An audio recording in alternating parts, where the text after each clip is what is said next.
Good afternoon, everybody. I'm Jenna Ben-Yehuda, President and CEO of the Truman Center for National Policy. I'm delighted to have all of you here today for a really special conversation with Truman Project board member Jake Sullivan and a longtime State Department colleague and mentor. It's great to have you here, Jake. Jake wears a number of hats. He is Senior Fellow at the Carnegie Endowment for International Peace and a Senior Policy Advisor on Joe Biden's presidential campaign. Jake served in the Obama administration as National Security Advisor to Vice President Joe Biden and Director of Policy Planning at the State Department, as well as Deputy Chief of to Secretary of State Hillary Clinton. He was the Senior Policy Advisor on Hillary Clinton's 2016 presidential campaign, and he helped lead the secret diplomacy that paved the way for the Iran nuclear deal in 2015. Sullivan has written commentary on U.S. foreign and domestic policy in a range of publications, including the New York Times, Washington Post, The Atlantic, Foreign Affairs, and Democracy Journal. Hi, Jake. Welcome. It's great to see you. Hi, Jenna. Great to be here. And hi, everybody out there. I'm really happy to have the chance to be with you all today. Well, I really wish we were together in the same room for so many reasons, but I'm glad that we were able to come together just to check in and talk about a number of things before us. I want to start off with the really important report that was just released from the Carnegie Endowment for International Peace. And I know you were a co-author of that report titled Making U.S. Foreign Policy Work Better for the Middle Class. Jake, I think, that captures so perfectly the conversation that we're trying to have here today as part of TruCon, where we're really breaking down those, I think, increasingly artificial barriers between our foreign policy imperatives and priorities and the fight at home to clean up Iraq and to do right by the American people. I'd love to know about the genesis of the report, which I believe was 2 years in the making. The timing seems particularly auspicious, and would love to hear a bit from you about some of those key findings. Sure. So as you say, the report fundamentally examines the question of what we can do in respect to U.S. foreign policy to improve the way in which it delivers for the American middle class. And the report defines the American middle class the way that Pew, the Pew Research Center does, which is essentially median income between the 25th and 75th percentile across the country. And it started with a basic observation that I and several of my colleagues, including the primarily responsible for the report, Salman Ahmed, a former colleague from the Obama administration, had about our time serving in government, which is that U.S. foreign policy had paid insufficient attention to the impacts on working families here in the United States of the broad range of policies and strategies we were pursuing overseas.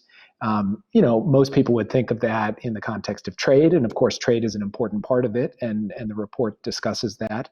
But defense policy, how we think about our alliances, how we think about development and foreign aid, how we think about what our priorities are from the point of view of relationships and investments and alliances globally. And so what we did with this report was do case studies in three countries, in 3 states. Kind of feels like 3 different countries in a way, in Ohio, in Nebraska, and in Colorado, really trying to come to grips with every aspect of American foreign policy and how it actually impacts the lives of working people in this country. And then what are some steps we could take, changes in direction we could make that would improve the capacity for the foreign and defense policy of the United States to deliver for people. And we set out our findings and recommendations in the Carnegie report. So I'd love to drill down just a little bit. I mean, I think it's, this is something in our time together at State Department we talked a lot about. Tom Shannon was famous for talking about the need to make the foreign policy workings public, to draw people into the American story and to demystify the work of the department and so many other agencies that lead together on foreign affairs. With respect to trade, I mean, so much of the work of diplomacy has been to advance bilateral and multilateral trade agreements, and has also been to advance U.S. corporate interests overseas and to defend them. How do you reconcile that with a reality in which we have a shrinking middle class, in which a lot of folks really aren't feeling the benefits of globalization? And we know that from so many studies that gap between rich and poor is really only growing. So what does that mean for existing trade agreements? And what do you and your colleagues think is the imperative to do things differently in the future? Jenna, it's a fantastic question. And I think back to my time at the State Department, serving under Secretary Clinton and serving with Tom Shannon and many other incredible colleagues. And in that job, commercial diplomacy was a big part of what we did, which was advocating on behalf of American companies who were seeking to invest overseas. And when I left, it occurred to me that we had not spent sufficient time thinking about the extent to which our commercial diplomacy efforts, let alone our trade negotiation efforts as a broader US government, were really drilling down on the question, what is the American economic interest? Mm-hmm. You see, it's not just some big undifferentiated concept. There are always going to be choices that you make in terms of where your priorities lie. And frankly, in respect to commercial diplomacy and with some of the free trade agreements that we pursued over the past few decades, too much emphasis has been placed on essentially making the world safe for American corporate investment. That is not a bad end. It can have a meaningful positive jobs impact here in the United States, but it's an insufficient end because it doesn't really drill down on what should, in my view, be the core economic interest proposition of the United States, which is sustaining and growing the bedrock foundation of America's economic growth and competitiveness, which is our middle class. And so part of the argument in this report is to adjust trade policy and commercial diplomacy and every other aspect of our international economic engagement to prioritize the positive impact that it can have on the well-being, the jobs, and the wages of middle-class families in the United States. So how do you square that? I mean, I totally agree. And, I think back to like my own time at Embassy Panama and, you go and you help these companies deal with disputes. I mean, that was so much a part of the constituency that we dealt with. And, you didn't get calls from farmers in Iowa or people who had lost their jobs. There was not that kind of voice that was present in the way that you suggest. But how do you reconcile the multinational corporate interests with the distributional misalignment that exists for many Americans at home? Which is to say, how do you thread that needle and really operationalize that in a policy context? Well, for one thing, what you don't do is decide to throw the baby out with the bathwater, to say the solution here is just to end all international trade or international economic engagement. Not by a long shot. The United States should be engaged in the world. We're 5% of the world's population, 95% of potential customers, therefore, are outside the US borders. We ought to be able to compete effectively in the international economy, trade with the rest of the world on a playing field that is genuinely level. And if we do, it will succeed in raising the fortunes of people in the United States, middle-class people, and raising the fortunes of people around the world as well. And it can be a genuine win-win proposition. But that requires a realignment of how we think about our priorities and our obligations as a country. And that includes how corporate America thinks about its priorities and obligations. One of the big challenges that has emerged in the past few decades is this notion that only the shareholders matter, that the entire orientation of a CEO or the corporate decision-making is about increasing the shareholders' bottom line. And fundamentally, if we don't return to an idea of stakeholder capitalism, where the workers matter, communities matter, the country matters, then this misalignment that you've just described is going to grow. But there is a way for corporations to both profit and grow and do the things they do, and also better serve and invest in their workers, communities, and country. And really, this gets to the point that has been reinforced throughout this conference. That's as much about quote unquote domestic policy as it is about quote unquote foreign policy. But I use those quotation marks because really the line between domestic and foreign policy is deeply blurred. Yeah, and to your point, as we think about this, I think, from our own time in government, in a number of respects, while at one and the same time, foreign policy has really advocated on behalf of large U.S. businesses overseas, a number of policies from state, from USAID, have been very progressive when it comes to advocating for economic development that is diverse and inclusive within other countries. So, in some respects, the right and the left hand aren't talking to each other, and maybe there are some lessons there. I feel like this gets to one of the other findings of this report. I'd love to Just say one brief thing about that, Jenna, that I think because it's a profound point. And I don't think that the reason why there's this disconnect between the kind of progressive nature of our approach within other countries and less so in our country is because of bad faith or because the people who are driving this don't profoundly care about people here. They do. It's frankly about silos. It's about how our government is set up in a way where the folks working in foreign policy are essentially told, don't worry, we'll take care of all the distributional consequences here. You go out and set the trade and development agenda, and we'll make sure that in the domestic side, we're dealing with the fairness and equity questions and, how to compensate those who've lost out and so forth. And those of us who worked in foreign policy kind of went on assuming that was all being taken care of. And frankly, leaving government and having the opportunity to really dig into what was happening in the United States with respect to inequality and lack of social mobility, it became clear that that wasn't happening here. And so, a fundamental proposition that not just the report makes, but that, I feel particularly passionately about, and I know that Truman has been engaged in, is that those of us who work in the national security field have to concern ourselves with the domestic impacts of everything we do. We have to become champions for a progressive domestic economic agenda, even as we are champions for the kinds of questions related to fairness and equity and opportunity around the world. Sorry to interrupt you. Yeah, It was just, I thought what you were saying was just so important. Yeah, no, 100%. And that's exactly where I was headed. I mean, we talk, and we have a large audience joining us here today, not all of whom have been living in this world their entire lives. And so, if you can unpack this for us a little bit, talk about breaking down some of these silos. What are we really talking about here? I'd love your thoughts on what that really means in terms of the architecture of the way these decisions are made, but also how we change that.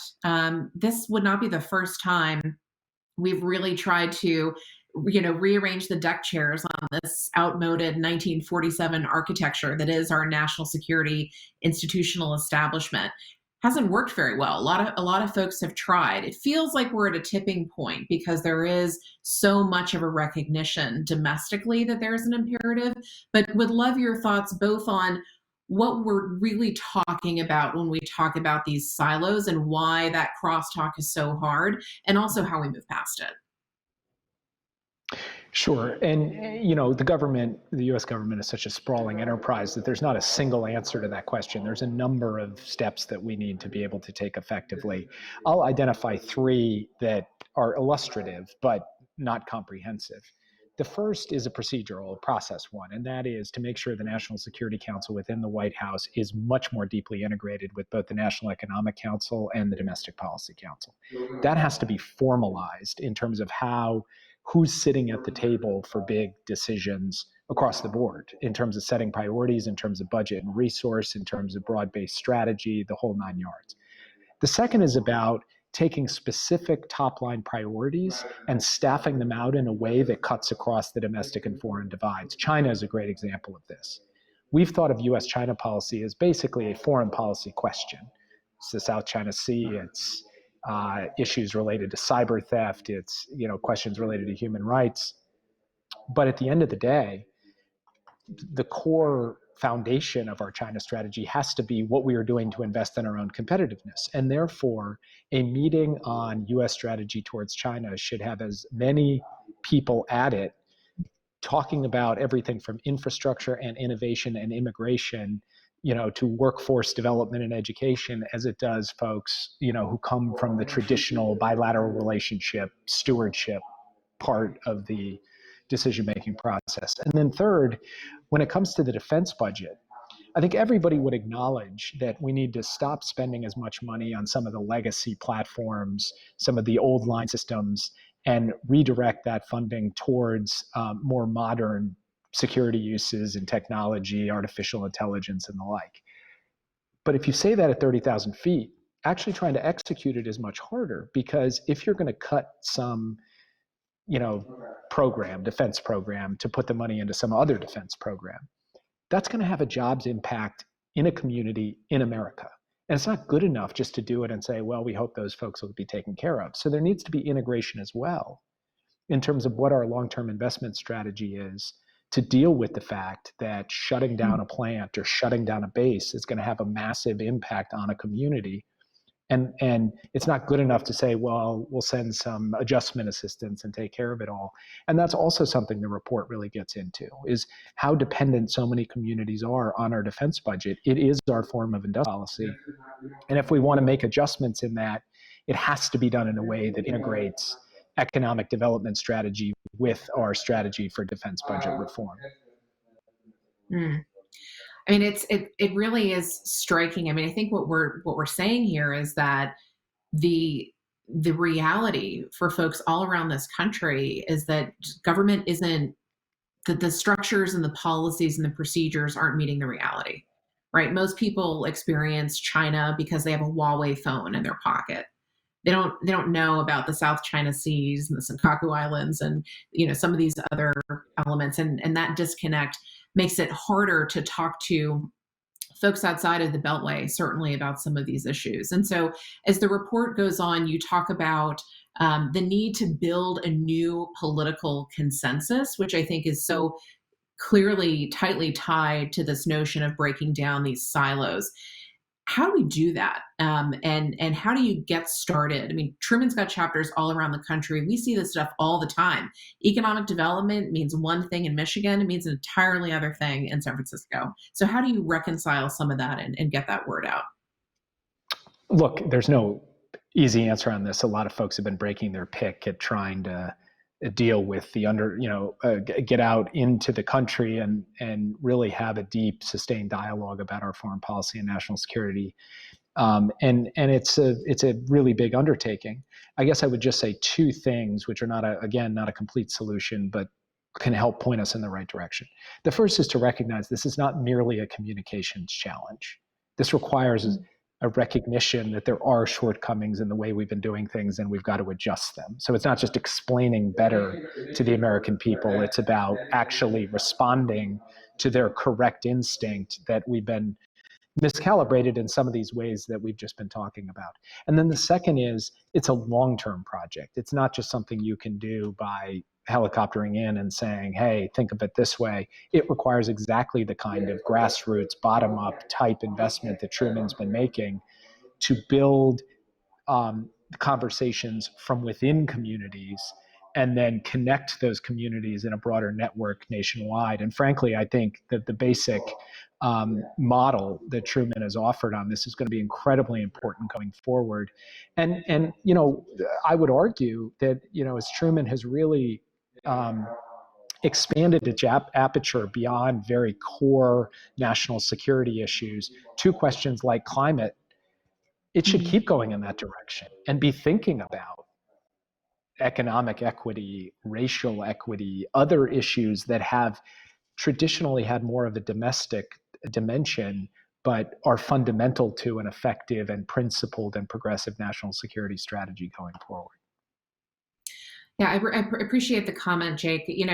Truman came out and said in the aftermath of George Floyd that Black Lives Matter, that we have this moment where we really need to come to terms with this structural racism within our policies. I think so much of what you have spoken about gets to a lack of diversity within government. Folks who have maybe come from a corporate background, or their circles are corporate, or people who have not come from rural environments. It's one of the reasons we're so excited to have Senator Murphy tomorrow to talk about the City and State Diplomacy Act, precisely because we see this need for more and more ties between communities. How do you think about diversity within the national security community? And what do you see as some of the knock-on effects from the absence of that diversity? And how do you think we start getting there, especially given an opportunity in November? It's a huge challenge in the national security space, bigger than it is even in other policy spaces, and it's a challenge everywhere. But I think it's especially acute in foreign policy and national security. Racial diversity, gender diversity, diversity of background, diversity of geography, diversity of upbringing and training. All of these are just the gap between where we are and where we need to be is far too great. Now, there have been a number of organizations and efforts over the last few years that have stood up, some entirely dedicated to the proposition of diversity, some like Truman that have evolved a high priority to place on it. And so I think the arrow is definitely pointing in the right direction. But I would argue the single biggest consequence of a lack of diversity is that we have failed to actually properly define what national security is. We have had a cribbed, narrow definition that's been built around a kind of long-standing, kind of old white guy tradition of security studies, nuclear weapons, kind of the hard stuff. And serving for Hillary Clinton when she was Secretary of State, I sort of saw this acutely, that her attempt to emphasize everything from development to civil society to women's rights was seen as all very nice, but kind of like not real diplomacy, not real foreign policy. It's sort of the extracurricular stuff. And I think that as we get more diverse voices from across the range of the elements of diversity we've talked about, we will broaden the definition of national security to the things that belong under its umbrella. And that goes for issues related to racial equity. It goes for issues related to global and public health. It goes for issues related to environmental justice. It goes for issues related to forms of insecurity that breed instability or conflict or violence or grievance and all the rest. And some of the blind spots that I had and other blind spots I have and don't see right now, and maybe in 5 years will. But the broader blind spots from the quote unquote national security community have emerged in part because we have not had a sufficiently diverse set of voices at the table being able to contribute to the conversation. Yeah. Absolutely. I want to remind our viewers that we're accepting your questions. You can do so at the bottom of the screen, and we'll start to queue those up. Jake, I'd be remiss if we didn't get to Iran for a bit here. You were a central figure in helping to bring Iran to the table, a big part of the negotiations, what feels like a lifetime ago. We now have a new term of art in our vernacular, snapback sanctions. Can you talk to us a little bit about what these latest unilateral sanctions from the U.S. mean, what it means in terms of altering the threat environment from Iran, the damage to the economy? I mean, European partners largely laughed at a lot of these sanctions. What does it mean for what's left of the deal? And, how would a Biden administration kind of, pick this up? What's left and what's the smartest move going forward? It's kind of amazing when you think about it. We had a deal in place that was working, that had put Iran's nuclear program in a box. Iran was complying with the terms of that deal, according to American intelligence, according to the International Atomic Energy Agency. And basically, the Trump administration said, we can get a better deal. We just have to go back to sanctions, and then Iran will come to the table, put their hands up, and do as we ask. So the Trump administration put out a list of 12 demands. Mike Pompeo gave a speech in 2018 laying out these demands, and they're 0 for 12. And Iran is closer to a nuclear weapon today than they were when the deal was in place. And as you say, America's isolated. Our allies are laughing at us and basically saying, go take a hike, when we tried to reimpose some of the sanctions under the terms of the Security Council resolution that codified the deal. So going forward, the first thing that we have to do is put it to Iran to basically say, look, if you're prepared to return to your commitments under the deal, we will as well. And in that context, that will be a foundation upon which we will drive a hard bargain on a follow-on agreement that deals with the longer-term questions around the Iran nuclear program and puts this thing on a solid footing, long into the future.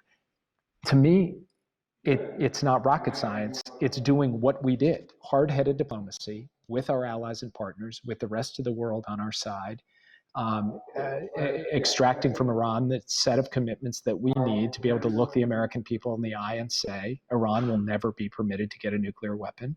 And this deal and this diplomacy has prevented them from doing that. Now, I'm mindful of the fact that negotiating follow-on agreement, that negotiating anything with the Iranians, especially in the aftermath of the last 4 years, it's not going to be a purely straightforward proposition. But if we hang in there with clear eyes and with a strong set of partners at our side, I'm confident that we will be able to put America on a much better footing when it comes to the question of the Iranian nuclear program than we've been able to do today. It's stunning to think about one of the first, major events of 2020 being the killing of Soleimani and what the year has brought for both Iran and the United States with respect to the policy environment. We have a question on China. Our questioner reminds us that today is China's National Day. And that a year ago we were witnessing the throes of the Hong Kong protest movement, which this year has brought far fewer people, due in no small part to the really stringent, many would say oppressive national security law that was imposed in June, and the government citing COVID restrictions to limit protests. When we think about China and think also of the recent Hillman piece in Wall Street Journal today saying Belt and Road, totally overhyped, not going as well as anybody thinks, not as strategic as most would allow. What is the framing on China that is appropriate? When we think about the breadth and complexity of the relationship, how do you balance at one and the same time, recognizing that China is doing things that are directly in contrast with American interests, but that there's a really broad, textured relationship, especially on the economic side, that deserves and merits cooperation? How do you make that argument in a way that cuts through some of the noise on this? And is some of the projection on the adversarial nature of the relationship creating a self-fulfilled prophecy? I mean, are we stoking the fires of conflict for treating it that way? How do you kind of balance the enormity of that relationship? Look, this is not easy because it is a big, messy, sprawling, complex relationship. And even beyond that, it touches on so many aspects of our approach to the world more broadly that there is no kind of single, simple formula for dealing with this immense challenge.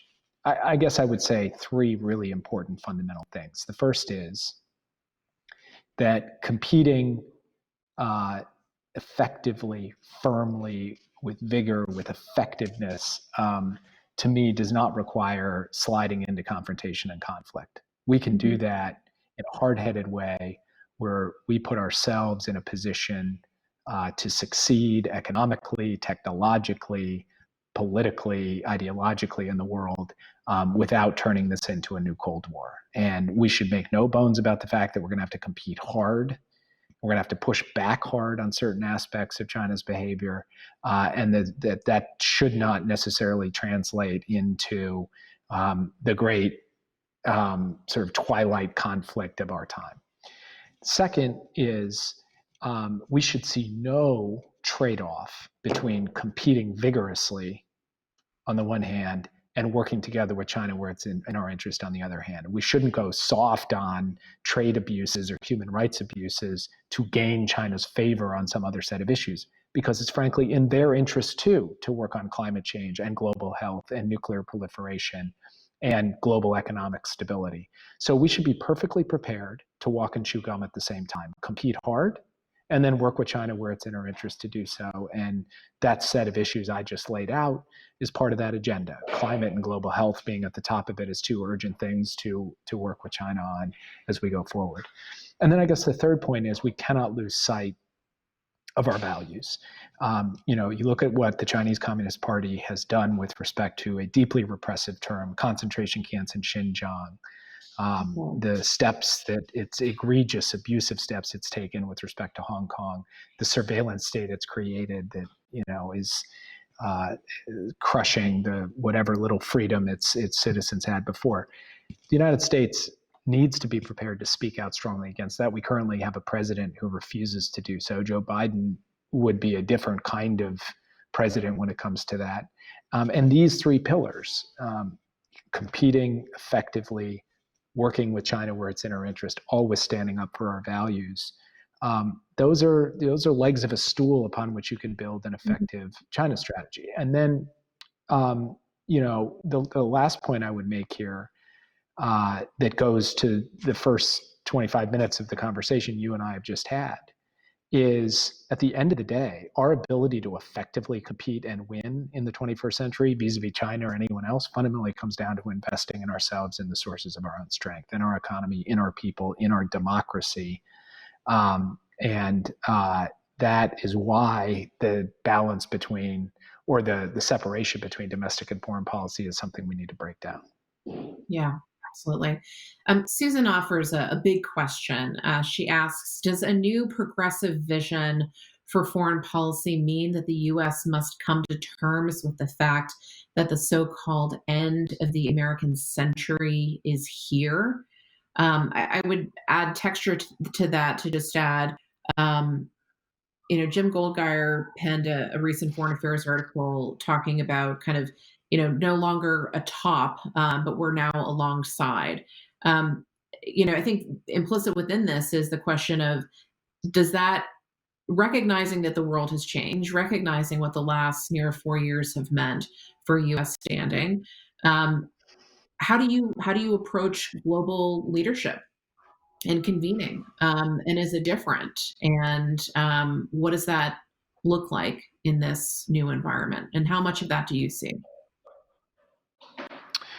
So I still believe passionately that the United States has unique attributes and capabilities, unique among great powers, that create a circumstance in which we can, if we put our minds to it and operate in good faith and with more effectiveness than we have in recent years under this administration, we can play a critical leadership role in the world. Now, that doesn't mean being on top and directing the activities of other sovereign nations. What it means is catalyzing and mobilizing collective action on the big challenges of our time.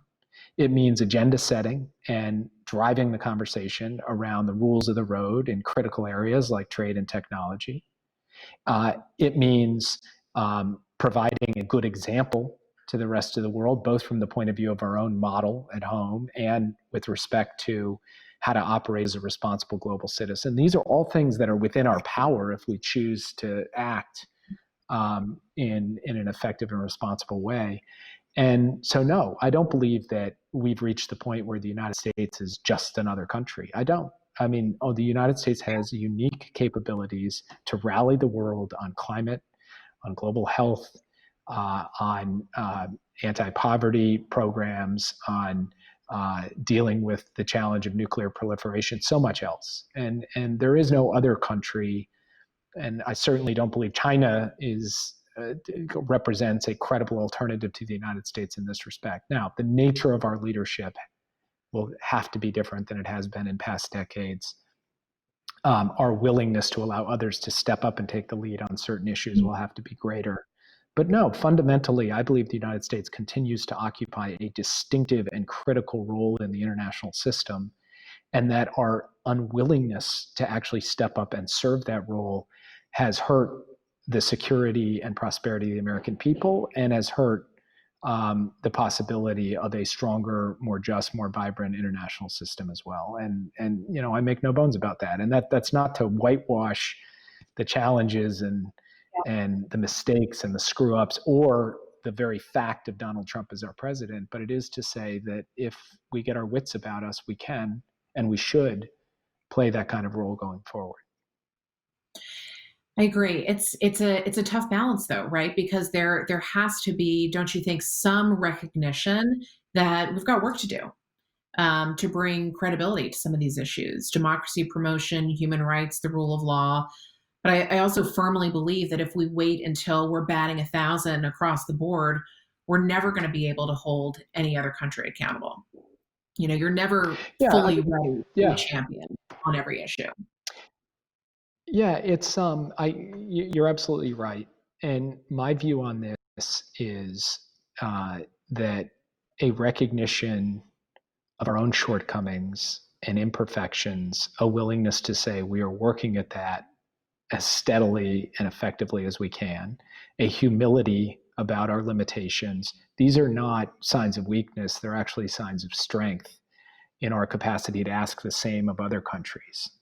To do better and be better. But I also don't think that we should allow for paralysis. I don't think we should be so kind of hopeless about the messed up situation we find ourselves in and say, well, I guess we just can't do it, because a lot rides on us stepping up. For the American people, a lot rides on it. For the world, a lot rides on it.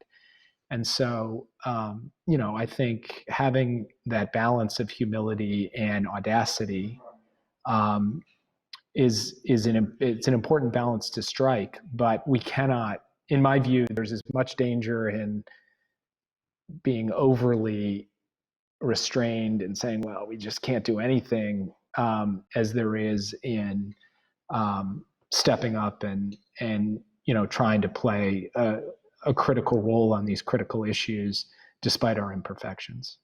Well, I think it's a great point. So Raj has a question. He says, it's incredibly appreciative. Thanks for the great scope and knowledge. Where do you include the impending global climate crisis with problems being addressed as it seems fundamental and foundational? This seems yet another great example of the need to disrupt that domestic policy, foreign policy divide. We need look no further than the ash that has come to DC all the way from the West Coast in those fires. What does that look like for government? How should we be thinking about rejoining a Paris? And within that, there is a lot of responsibility, I think, for large American corporations. What can be done at this point? Because I think, are we not moving into a place of mitigation and adaptation and not just prevention? Where do we go forward? So first, I will say that, having done quite a bit of work for the vice president on his economic recovery agenda, his Build Back Better agenda over the past 6 months, and I know this isn't a question about Joe Biden specifically, but it's a little bit the prism I'm thinking about it through, because it's been my experience over the course of 2020. He's put climate and addressing the climate crisis and clean energy at the core of his overall theory of economic recovery. How we drive job creation in this country is by managing an effective transition to a clean energy infrastructure, a clean energy economy. And so for him, the dealing with the immediate crises we are facing right now includes putting climate front and center, And that goes not just for domestic investments, but for an approach globally. Because, of course, the United States is 15% of the world's emissions, which means we got to be contributing to deal with the other 85%. And that involves a number of different steps. I'll just identify a couple of them. First, not just rejoining Paris, but elevating our own commitments under Paris and getting the other major emitters to elevate theirs. Second, working with the rest of the world on developing breakthrough technologies that can be fundamentally disruptive going forward above and beyond the technological advances we've already seen. Third, ending global fossil fuel subsidies, not just in this country, but everywhere as we go forward. The IMF has done some work on this, but there needs to be an impetus to push this forward.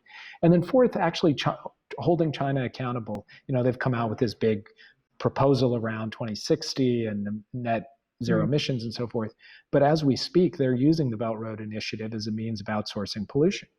And so I think there are steps that we need to take to be able to embed and inject climate into both trade strategies and development strategies that holds emitters like China accountable, as well as holding ourselves accountable. So those are some of the things that have to be at the core of what we do going forward. And climate's going to be one of those issues where almost no matter what the question is in the national security space, great power competition, transnational threats, instability, poverty, migration, climate's going to be a critical piece across the board. And so we have to treat it as such and integrate it into every dimension of our national security decision making. Yeah, I mean, it's having a climate lens, right? It's having an energy lens in the way that we think and approach these problems. Jake, this is not an awesome time for those of us who care about human rights, democracy, the rule of law, the strength of our own image abroad. We've seen the Chicago Council's polling on this. We see what our longtime allies think about how we're doing. It's a tough time for this country. Domestically, a lot of people are hurting. We've lost 200,000 plus lives to COVID, far outpacing the death rate of any other country in the world. Amidst all of that, as we kind of close on our time together, would love to hear your thoughts on what really gives you hope, what keeps you going, and what is motivating, and what you see really as the opportunity. Well, first of all, what gives me hope, perhaps more than anything else, is that even in the face of a president who has disgraced the office and set us back in so many ways in terms of our standing in the world, in terms of hollowing out the economy for working people in this country and the ghastly response to the COVID crisis, you look at the range of folks who are stepping up at the state and local level, in civil society, the people who are running for office who never thought about doing so before and winning, the range of diverse voices that are emerging. I mean, the energy has simply been incredible in the public sphere, increasingly among responsible private sector actors in every aspect of civic life. You can point to new types of innovative ways to deal with the big challenges that we face, and that is just awesome. And Truman has been around since long before Donald Trump, but it's an organization that I think can hit an absolutely new stride, and is doing so under your leadership and under the broad-based kind of collective leadership of this network, by being part of that fabric that's saying, you know what, in the face of so much darkness coming out of the White House and out of DC, we can inject some light into so many of these challenges and make real progress. And we have, in the past few years, made forms of progress on everything from climate to equality to what we're seeing in terms of the protests around racial equity and the eye-opening response of the American public on those issues. So I believe that there is a huge chance now for us to make big gains socially, economically, across the board. Part of it is about beating Donald Trump. And part of it is about all of us, continuing to lift up the voices of folks who are trying to build rather than destroy in this country. Well, I think that's a great place to end. As you note, so many of the Black Lives Matter protests were inspired around the world by what happened here at home. Important to remember how much power people have in this moment to show that America can stand up in times of need. Jake, a real pleasure having you. We thank you so much for spending time with us and your support to Truman. We look forward to seeing you again soon. Thank you, Jenna. Thanks, everybody. Really appreciate it.